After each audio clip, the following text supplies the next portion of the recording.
Samoring surga Sinoknya winanyo Sepi Ini pentelme kalbu Pabukaning warana Taren saking liyep-layap pengaluyuk Bindo pesating sumeno Bindo pesating sumeno sumusup neng rasa jati Nokang kang sujud kentos ingkang nyalika ing pas bandawi Wadya Bala Kurawa ompahe lir pinah tropeng Jalanita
Demikian juga man, saya Durmagati dari Purwokerto kan.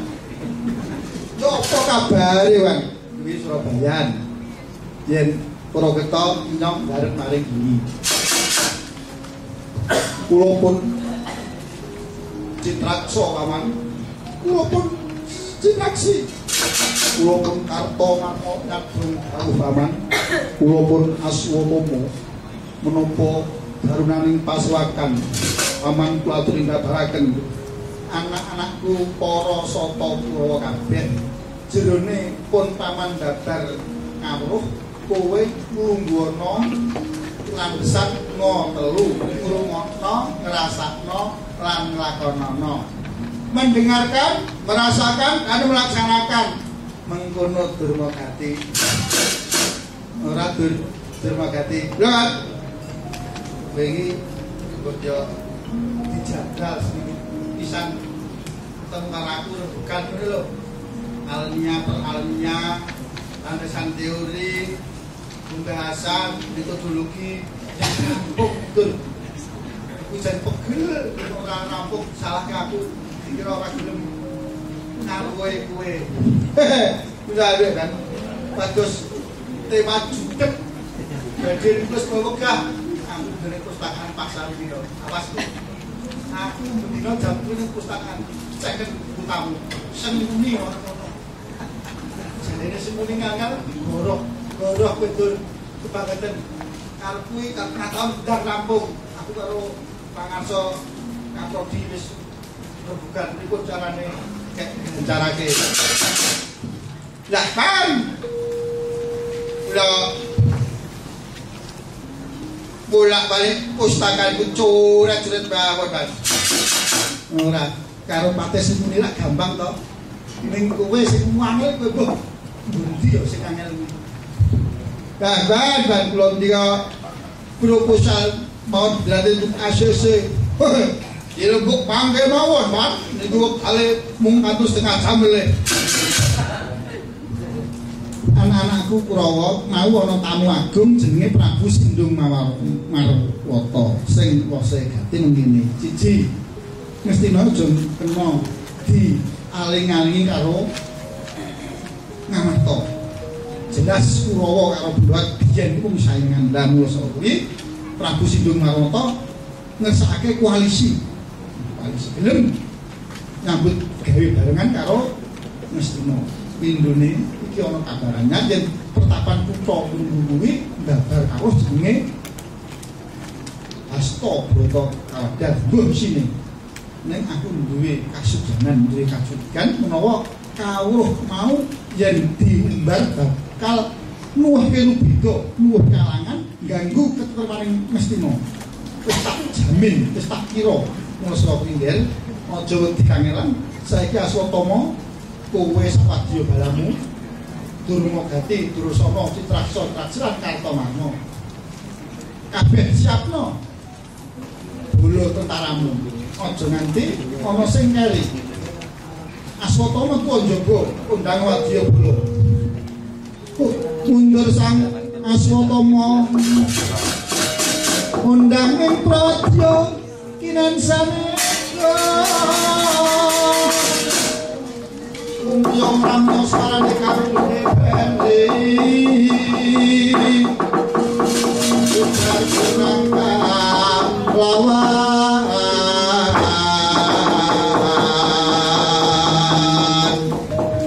posor tambur menyang suleng pandan daludan bendera miwah kekondo mawarno-warno pindho jolo diyan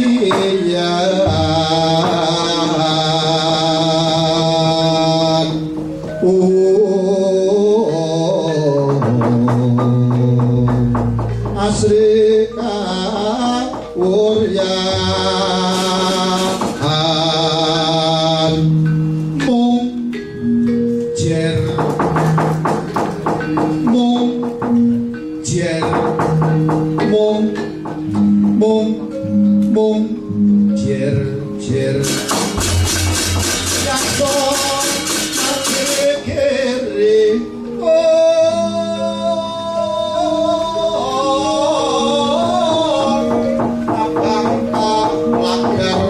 wasbodo sanar patmojo abang kawlagar wasbodo sang narpatmojo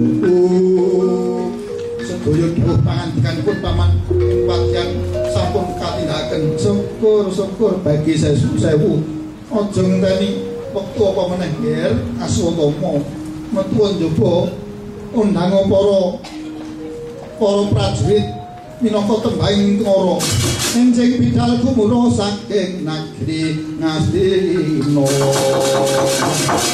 ingkang bala kuswa Prabu Sananira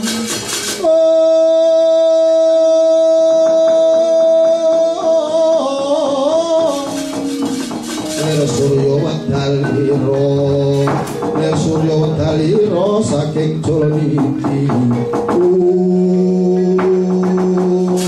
Citra mangsa lumampahan Odwin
tunggup sekali perwadyo kereta kena pagedhongan kaca mamprong sudir gantara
wonten kursi jejer songo sinuba mawi ketawang suba ngastawa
itu sampun lumrah lembab sembah raga, sembah jiwa, sembah cipta, sembah rasa.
Manuk prenjak suaraning ganter ana priyagung kang lagi prapta Arjuna padha basuki kamu nggih inggih Kanjeng Sang Begawan boten langkung kula ngaturaken sembah pangabekti. Iya Kakang semangat kula padha becik panasipun Sang Abdi Penembahan jenengmu Semar gesih ora samar marang mobah musuhe kanan. Gareng kula jenengmu Gareng kowe pancene lair tekaning batin padha Petruk jenengmu Petruk kantong bolong kantong sak bolong terus pancene kowe blobol lomo saben duwe barang mbok wehe liyan nganti ora kumanan dhewe.